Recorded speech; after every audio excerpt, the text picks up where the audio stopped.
कई लोगों की शिकायत रहती है, महाराज जी हम मंदिर तो जाते हैं किंतु भगवान हमारी सुनते नहीं। अरे भैया ठाकुर जी तो सुनने के लिए बैठे, तुम्हारी क्यों नहीं सुन रहे? पक्का तुम्हारे अंदर कोई कमी है, ठाकुर जी के अंदर तो कोई कमी नहीं। पक्का हमारे अंदर कोई कमी है, और वो कमी क्या है? बोले हमारा शायद मन उतना पवित्र नहीं, क्योंकि भगवान कैसे मिलते हैं आपको पता है? साधकों ने कहा है अपने अपने भावों में, अरे पाना है यदि प्रभु को, अरे पाना है यदि हरि को, तो प्रेम से मिलेंगे। पाना है यदि प्रभु को, पाना है यदि प्रभु को, तो प्रेम से मिलेंगे। पाना है यदि प्रभु को, प्रेम से मिलेंगे। पाना है यदि प्रभु को, पाना है यदि प्रभु को, प्रेम से मिलेंगे। पाना है यदि प्रभु को, पाना है यदि प्रभु को। जय हो।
पता होगा।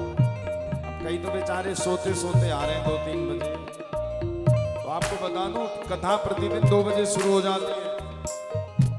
कई लोग सो के चाय पी के और फिर विचार करके कि जाएं कि ना जाएं। देखिए ठाकुर जी को यदि कल बुलाना है तो आपको प्रेम से बुलाना पड़ेगा, वरना मिलेंगे नहीं। कल कन्हैया आने वाले हैं, अब किसके घर में आएंगे, किसके पास आएंगे पता नहीं। भाई यहाँ पे तो आएंगे क्योंकि यहाँ पर तो शंकर जी बैठे, उनसे मिलने तो आएंगे ही, और कथा भी चल रही है। अब किसके पास आएंगे? बोले ठाकुर जी उसी के पास आएंगे जो उनको मन से पुकारे। अच्छा, और भगवान को बांधने का एक महामंत्र है। क्या महामंत्र है?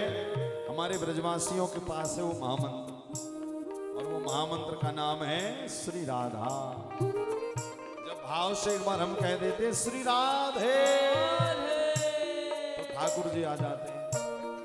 इसी कारण साधक कहता है, पाना है यदि प्रभु,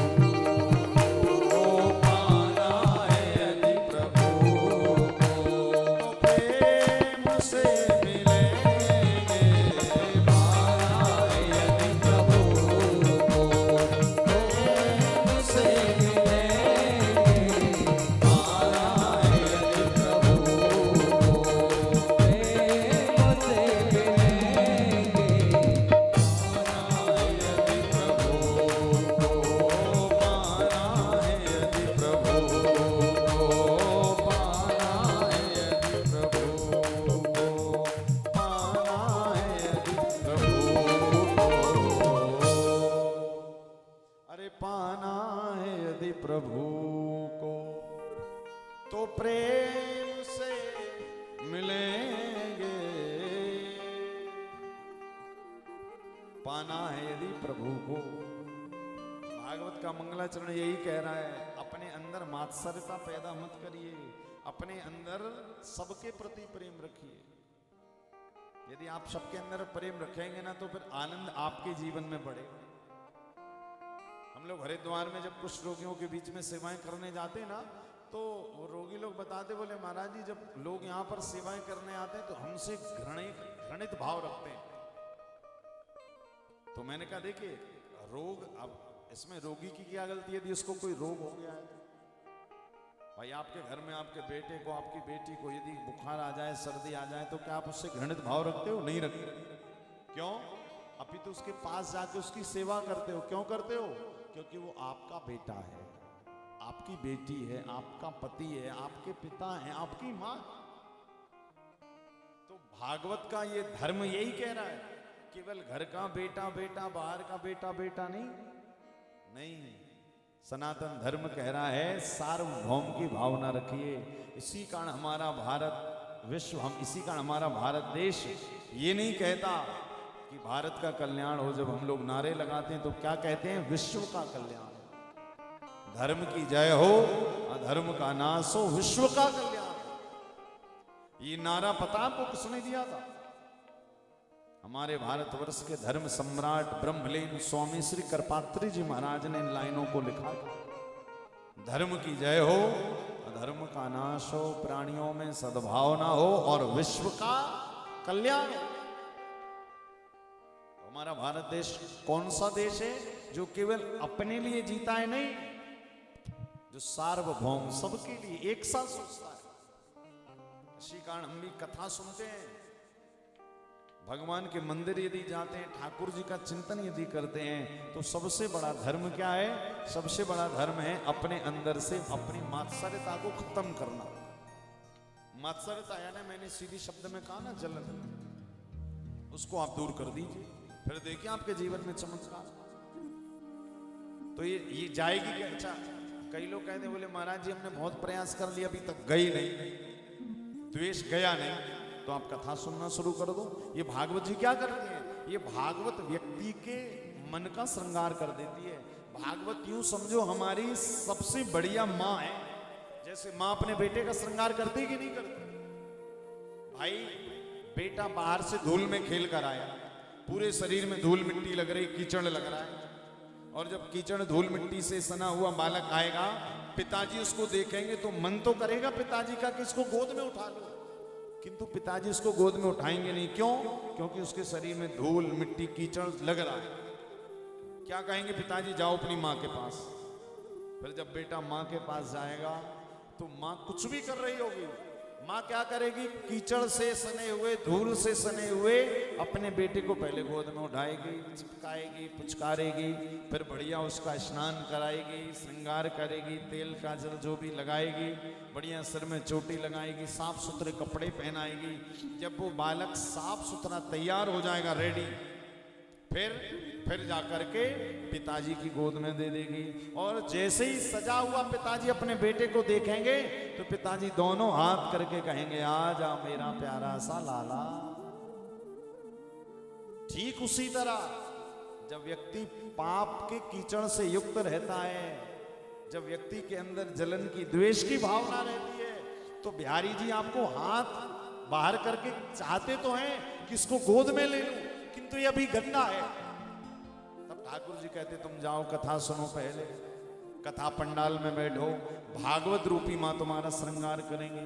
और जब आप 7 दिन तक 18,000 श्लोकों के माध्यम से यहां पर बैठकर श्रवण करते हैं, तब आप 7 दिन में एकदम तैयार हो जाते हैं। ये भागवत जी आपका एकदम बढ़िया पाउडर लगा देती है, काजल, तेल, सुंदर वस्त्र। ये श्रृंगार कहाँ का होता है? ये श्रृंगार आपके मन का हो रहा होता है। और जब आप 7 दिन बाद ठाकुर जी के पास जाते हैं, तब बिहारी जी भी दोनों हाथ उठाकर कहते हैं, आजा मेरा प्यारा सा भक्त, इतने दिन से भटक रहा था, मेरी गोद में आ जा। तो ये भागवत क्या करती है? भागवत आपको भगवान की गोद का अधिकारी बना देती है। राम जी भी कह रहे हैं ना कि मैं उसी को मिलता हूं। किसको? अरे निर्मला मन जन सो मोहि पावा, अरे मोहि कपट छल छिद्र न भावा। निर्मल मन जन सो मोहि पावा। निर्मल मन वाले